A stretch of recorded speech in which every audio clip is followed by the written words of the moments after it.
Hay una frontera desgarradora trazada a través del cosmos espiritual, una línea tan absoluta y definitiva que una vez cruzada, nunca se puede desandar, un pesado y asfixiante punto de no retorno. Durante siglos, la humanidad ha sido consolada por la profunda y hermosa promesa de que la misericordia del Creador es un océano interminable e insondable. Se nos enseña, y con razón, que no hay abismo de depravación humana que no pueda ser alcanzado por la gracia divina. Un hombre que ha vivido toda su vida en la penumbra, con las manos manchadas por la sangre del asesinato, puede caer de rodillas en sus últimos momentos, arrepentirse y quedar completamente purificado. Aquellos que han vagado por los rincones más oscuros y retorcidos de lo oculto, incluso aquellos que han adorado activamente al antiguo enemigo de la humanidad como satanistas, te pueden ser enteramente perdonados y declarados inocentes en las cortes del cielo.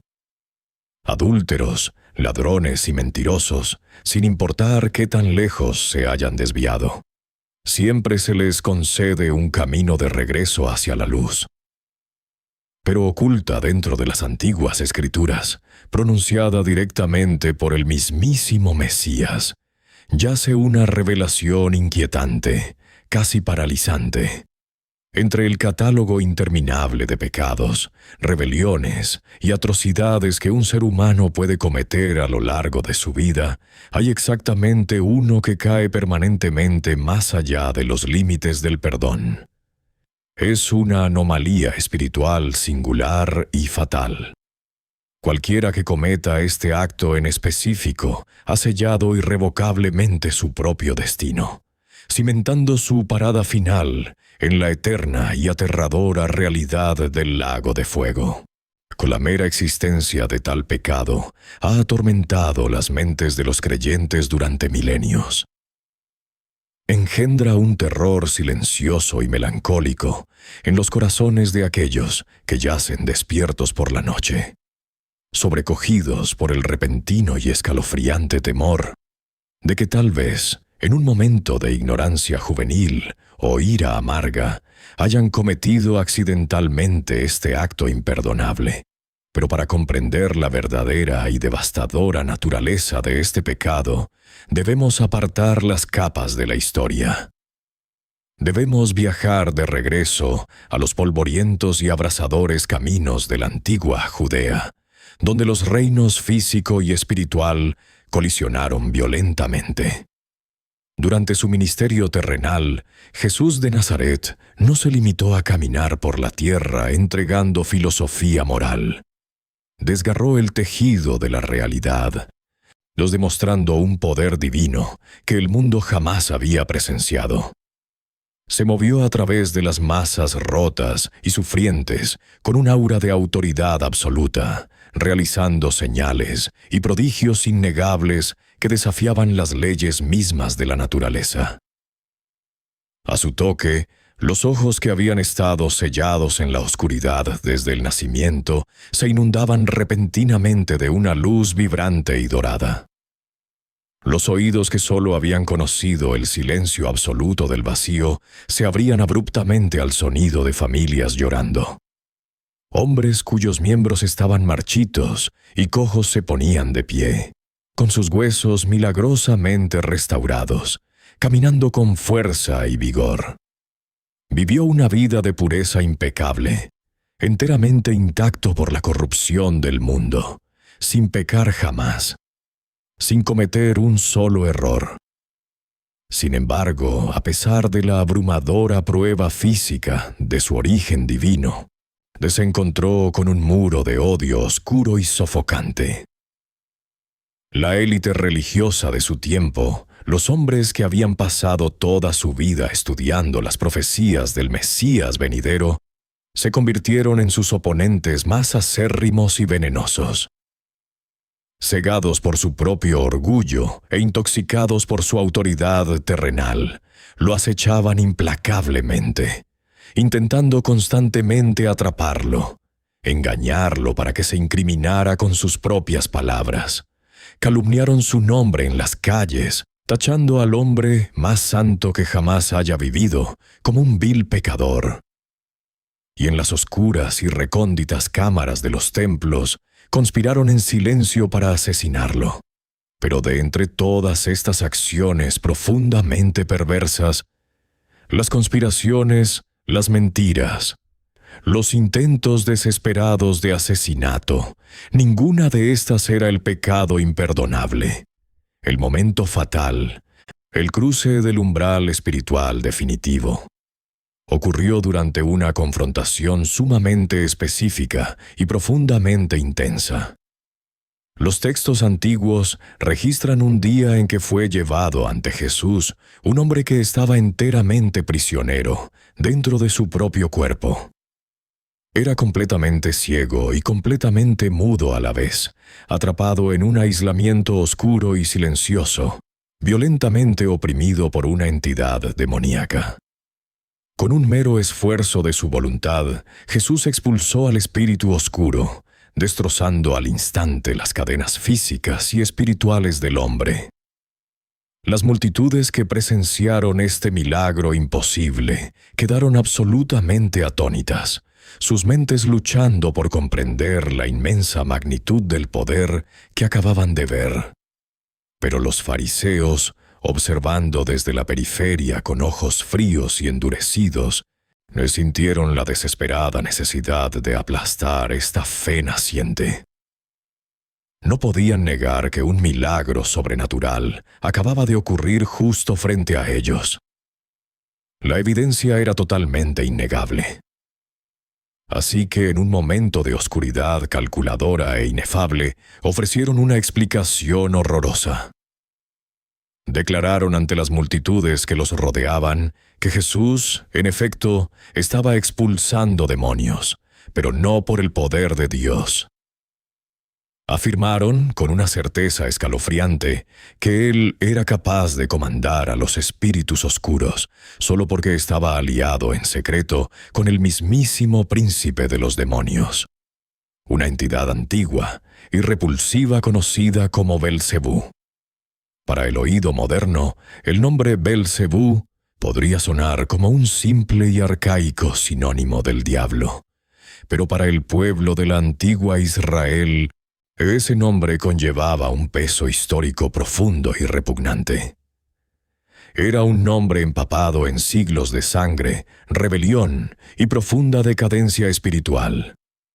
La historia de este príncipe demoníaco se remonta a las eras más oscuras del Antiguo Testamento, vinculándose específicamente al reinado de Acab, un rey que gobernó durante el ministerio del gran profeta Elías.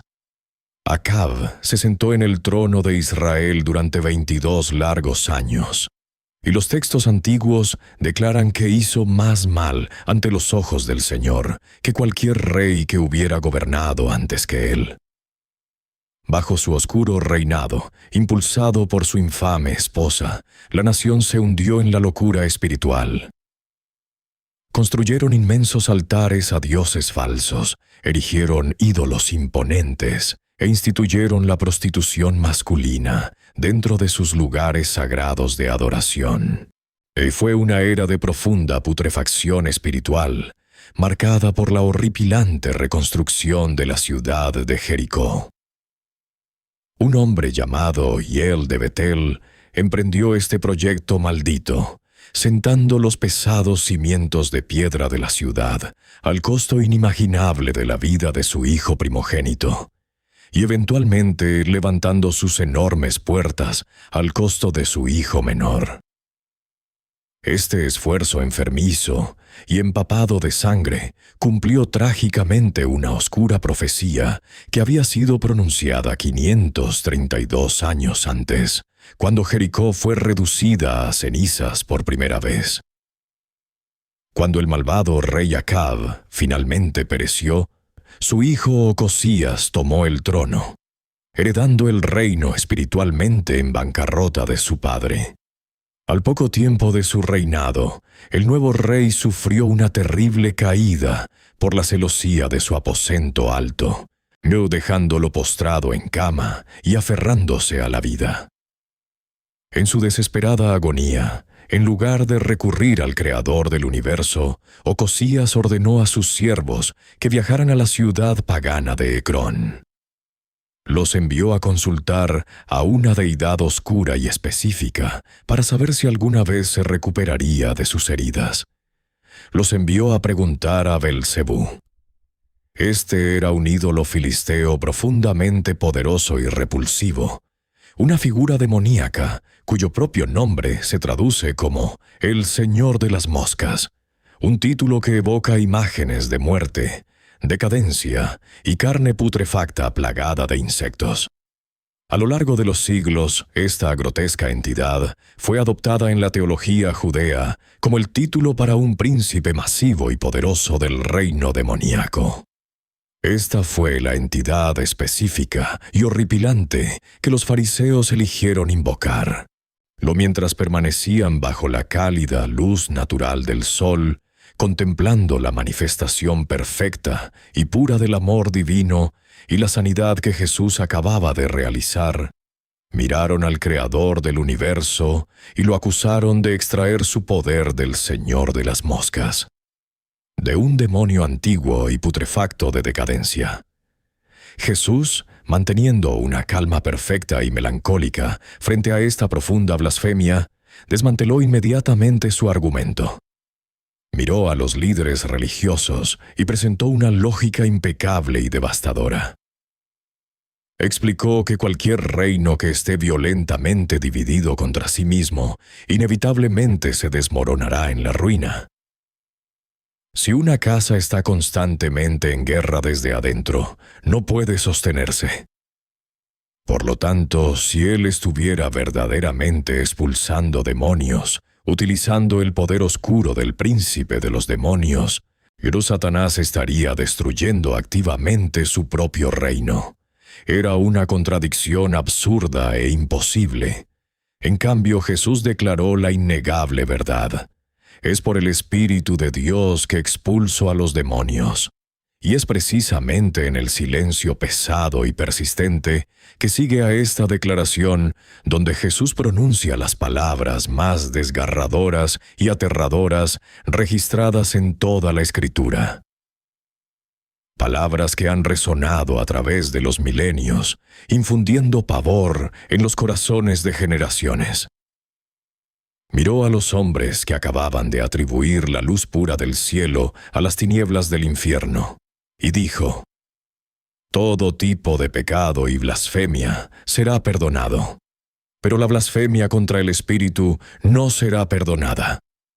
Cualquiera que pronuncie una palabra contra el Hijo del Hombre será perdonado, pero cualquiera que hable contra el Espíritu Santo no será perdonado, ni en este siglo, ni en el venidero». El peso de esta declaración es casi imposible de comprender en su totalidad. Jesús estaba trazando una línea dura y absoluta en la arena espiritual. Estaba confirmando que podías insultarlo, podías calumniar al Hijo del Hombre, podías malinterpretar por completo su misión, burlarte de sus orígenes o maldecir su nombre. Y el océano de gracia aún sería lo suficientemente profundo como para lavarte y purificarte. Pero hablar contra el Espíritu Santo, eso era el corte definitivo del alma. Ese era el error eterno. Pero esta declaración desgarradora da a luz inmediatamente a una plétora de preguntas agonizantes. ¿Por qué se hace esta distinción tan específica? El Hijo del Hombre es Dios, Él existiendo en perfecta unidad con el Espíritu Santo. La Trinidad divina es inseparable, así que lógicamente, si una persona está hablando con desprecio y blasfemando a Jesús, ¿no está blasfemando simultáneamente al Espíritu Santo también? ¿Por qué un ataque a la manifestación física de Dios es enteramente perdonable, mientras que un ataque al Espíritu invisible resulta en una condena irreversible al lago de fuego? para entender por qué esta línea específica nunca puede ser cruzada. Tenemos que descorrer el velo de la arquitectura divina de la salvación misma. Tenemos que comprender la función específica y vital que el Espíritu Santo cumple en la vida de un ser humano. Porque el pecado imperdonable no es un mero desliz de la lengua. Es una rebelión violenta y terminal contra el mecanismo mismo que hace posible el perdón. Y para comprender el peso abrumador de este error eterno, primero debemos entender la arquitectura invisible de la Divina Trinidad y el papel sumamente específico y profundamente íntimo que juega el Espíritu Santo en la salvación de un alma humana. El Espíritu no es meramente una fuerza abstracta o un observador distante y pasivo. El Espíritu, que es el aliento mismo de la vida divina, el agente activo de rescate, moviéndose a través de los oscuros y corrompidos pasillos de la condición humana. En uno de los encuentros más famosos y silenciosamente intensos registrados en los textos antiguos, un erudito religioso llamado Nicodemo se escabulló por las sinuosas y sombrías calles de Jerusalén bajo el manto de la noche. Buscó a Jesús, con la mente arremolinada por los milagros profundos e imposibles que había presenciado, desesperado por comprender la mecánica del reino de los cielos. Jesús, cortando de tajo la confusión académica del hombre, entregó una verdad que hizo añicos los cimientos de la lógica humana. Declaró que la carne da a luz a la carne, pero el espíritu da a luz al espíritu.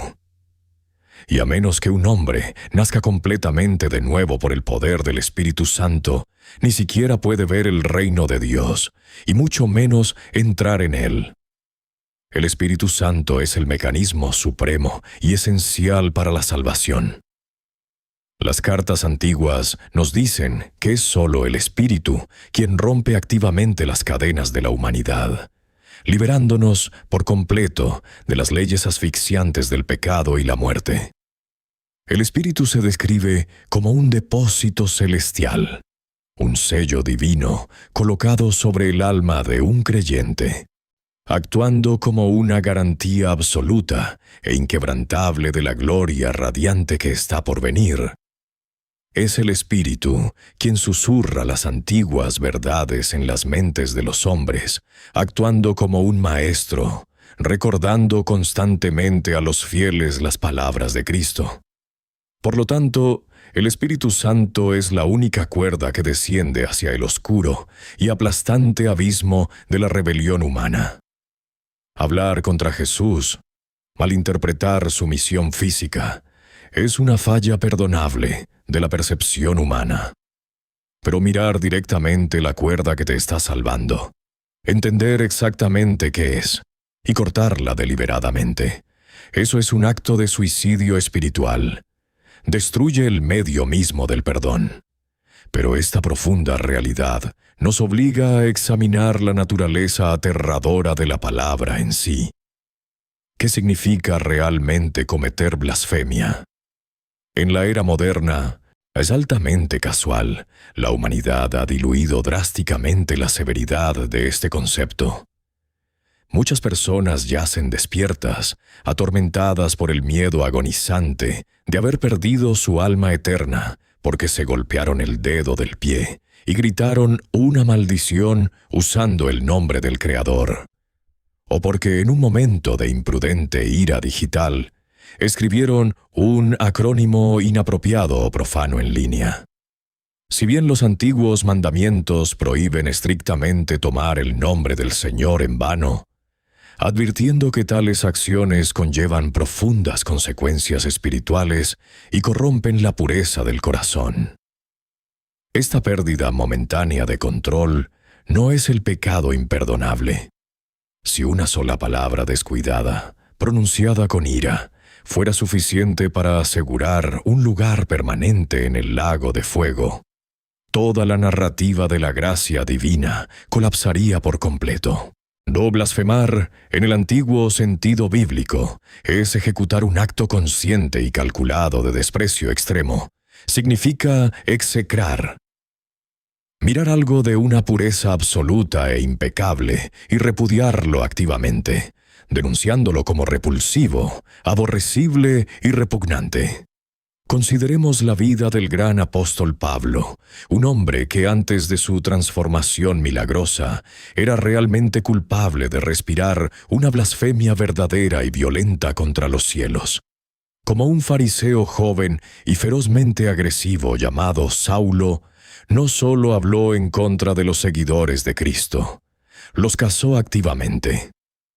Orquestó sus arrestos, se quedó de pie en silenciosa aprobación mientras eran brutalmente apedreados hasta la muerte, y dedicó su vida a erradicar el nombre de Jesús de la faz de la tierra.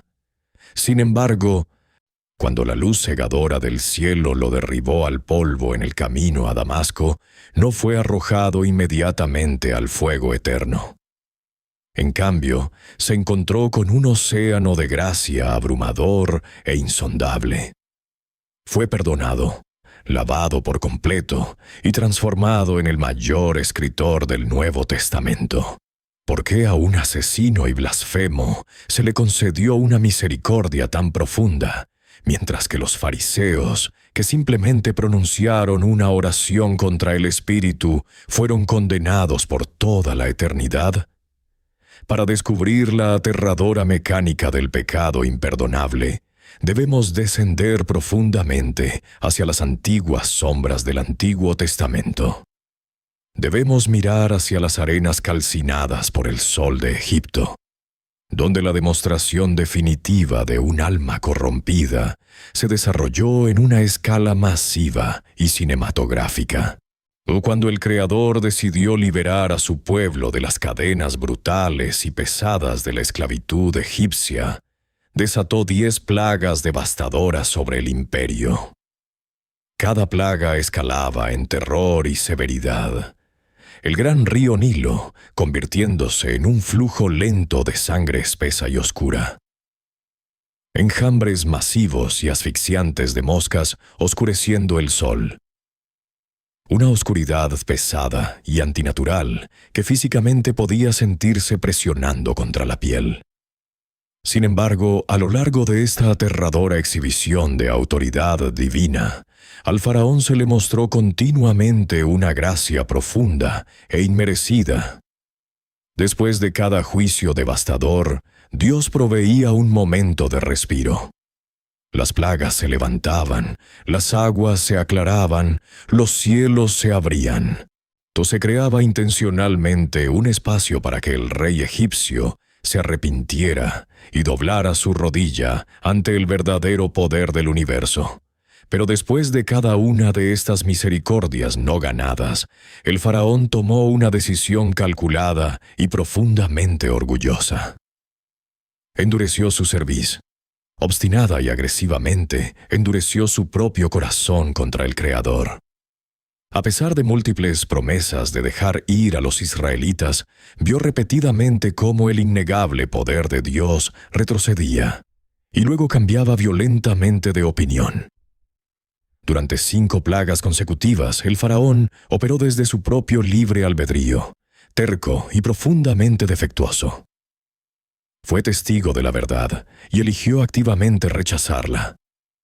Y entonces ocurre un cambio repentino y aterrador en la antigua narrativa.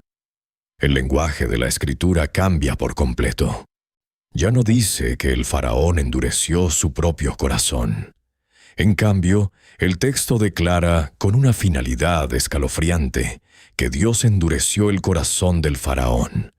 Este cambio conceptual plantea una de las preguntas teológicas más aterradoras de la historia humana. ¿Acaso el Creador realmente endurece los corazones de los hombres, eliminando permanentemente su capacidad de elegir la gracia y enviándolos activamente a la destrucción eterna? El libro de Proverbios ofrece una pieza inquietante a este rompecabezas, advirtiendo que un hombre que es reprendido a menudo, un hombre que es advertido repetidamente y al que se le muestra la verdad, y sin embargo endurece continuamente su cerviz, de repente será quebrantado sin que haya sanidad. El apóstol Pablo lleva este concepto aterrador aún más lejos en su carta a los romanos. Reflexionando sobre las antiguas plagas, Pablo revela una declaración impactante de Dios con respecto al rey egipcio. Para esto mismo te he levantado, para mostrar en ti mi poder, y para que mi nombre sea anunciado por toda la tierra. Pablo profundiza en la soberanía profunda y absoluta del Creador, afirmando que Dios tiene misericordia de quien Él quiere y endurece a quien Él quiere. Habla del alfarero divino, moldeando diferentes vasijas para propósitos enteramente diferentes, algunas forjadas hermosamente para la misericordia, y otras, trágicamente, preparadas para la destrucción. Esto suena profundamente perturbador para la mente moderna, casi como si Dios diseñara cruelmente ciertas almas enteramente con el propósito de su propia condenación. Pero la imagen completa se encuentra en la síntesis de estas antiguas advertencias. Antes, en la misma carta, Pablo describe la aterradora realidad de la ira de Dios siendo derramada, silenciosa y progresivamente, sobre aquellos que de forma activa y agresiva suprimen la verdad. Explica que cuando la humanidad rechaza continuamente la luz, Dios finalmente honra su trágica rebelión, entregándolos a sus propias mentes reprobadas. Los abandona a las mismas concupiscencias, a la oscuridad y depravación que tan desesperadamente anhelan. Noten las palabras específicas y cuidadosas que Pablo usa más adelante. Él declara que Dios ha soportado con mucha paciencia a los vasos de ira preparados para destrucción. Esta es la anatomía misma del pecado imperdonable. El problema no es que Dios sea impaciente, o que un ser humano tropiece accidentalmente. La tragedia suprema ocurre cuando una persona es confrontada repetida y continuamente con la verdad innegable y resplandeciente de la gracia salvadora de Dios. Cuando se convierten en testigos directos del poder divino, sintiendo la convicción del Espíritu Santo tirando de su alma, y eligen rechazarla activamente. La apartan, una y otra vez. Construyen un callo grueso e impenetrable sobre su propia alma, hasta que finalmente se cimentan en una postura permanente de desafío. Se convierten en una persona cuyo corazón está tan enteramente endurecido que se hace añicos más allá de la posibilidad de reparación. Esto es exactamente lo que los fariseos estaban haciendo. El pecado imperdonable que cometieron no fue un insulto repentino y aleatorio. Fue la culminación de un orgullo profundo e inquebrantable. Eran hombres que habían estudiado las profecías, que conocían las Escrituras íntimamente. Cuando Jesús se paró frente a ellos y demostró el poder exacto, innegable y milagroso del Mesías profetizado, vieron la evidencia irrefutable de Dios. Era tan abrumadora, tan absoluta, que no podía ser ignorada o explicada lógicamente. Sin embargo, sus corazones estaban tan ferozmente endurecidos, su orgullo tan profundamente arraigado, que eligieron mirar la obra pura y vivificante del Espíritu Santo y atribuirla públicamente a las fuerzas demoníacas del infierno. Este es un orgullo que está enteramente más allá de toda reparación. Es una enfermedad fatal del alma. Más a menudo que no, cuando un alma alcanza este punto de oscuridad absoluta y voluntaria, Dios simplemente da un paso atrás y les da exactamente lo que desean, una eternidad enteramente separados de Él. El pecado imperdonable, por lo tanto, es el rechazo continuo y deliberado de la obra del Espíritu Santo. Es matar violentamente la raíz misma del arrepentimiento y la salvación antes de que siquiera tenga la oportunidad de crecer. Porque el Espíritu Santo es la única entidad que puede convencer a un corazón humano de pecado. Rechazar permanentemente al Espíritu es perder permanentemente la capacidad de sentir convicción.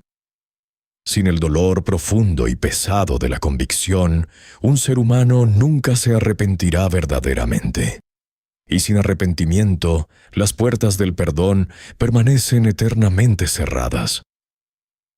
Si comprimimos el peso inmenso e intimidante de esta realidad teológica en una sola verdad comprensiva, ¿o es esta? El único pecado que Dios no puede perdonar es el rechazo continuo e inquebrantable de su propio poder salvador. Una negativa permanente al señorío divino de Jesús y un silenciamiento deliberado del llamado del Espíritu al arrepentimiento. Pero dentro de esta doctrina oscura y aterradora yace una tranquilidad hermosa y profunda. Si estás leyendo estas palabras y sientes un nudo repentino y pesado de ansiedad formándose en tu pecho, si te estás preguntando de manera genuina y temerosa, ¿he cometido accidentalmente el pecado imperdonable? ¿He alejado a Dios demasiadas veces? Ese único momento de ira selló mi destino en el lago de fuego. Debes saber, con una certeza absoluta e inquebrantable, que la respuesta es definitivamente no. El mero hecho de que estés preocupado por tu posición ante el Creador es la prueba definitiva e innegable de que tu corazón no se ha endurecido permanentemente. Un alma que ha cometido el pecado eterno no siente miedo, no siente culpa, y ciertamente no busca desesperadamente el perdón de Dios. Sienten solo un desafío frío y arrogante. Jesús mismo prometió que el papel principal del Espíritu Santo es convencer al mundo de pecado, de justicia y de juicio. Por lo tanto, si sientes el peso profundo y doloroso de la convicción con respecto a tus decisiones pasadas, felicidades. Ese sentimiento no es un signo de tu condena. Es la prueba absoluta de que el Espíritu Santo todavía está trabajando activa y apasionadamente dentro de ti. El Espíritu sigue aferrado a la cuerda, intentando sacarte de la penumbra, no esforzándose por llevarte a la profunda y transformadora realización de que Jesús es el Señor. Las Escrituras prometen que todos los que son guiados gentilmente por el Espíritu se convierten en los verdaderos hijos e hijas de Dios. Y el Espíritu, siempre, sin falta, guiará a un corazón dispuesto directamente de regreso al pie de la cruz. En el mismo antiguo pasaje, donde Jesús emite esta aterradora advertencia sobre el pecado imperdonable, lo precede con una promesa inmensa y arrolladora de gracia. En el Evangelio de Marcos, él declara que todos los pecados y blasfemias de la humanidad serán perdonados. El océano de misericordia sigue siendo lo suficientemente vasto como para lavar cada mancha, cada fracaso y cada momento de profunda rebelión.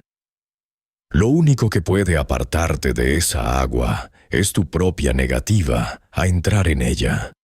El Creador ha ofrecido un indulto completo y perfecto por los crímenes de la humanidad. Te imploro, no rechaces obstinadamente ese perdón, porque es solo en el rechazo final y permanente de la cura que un alma se pierde eternamente.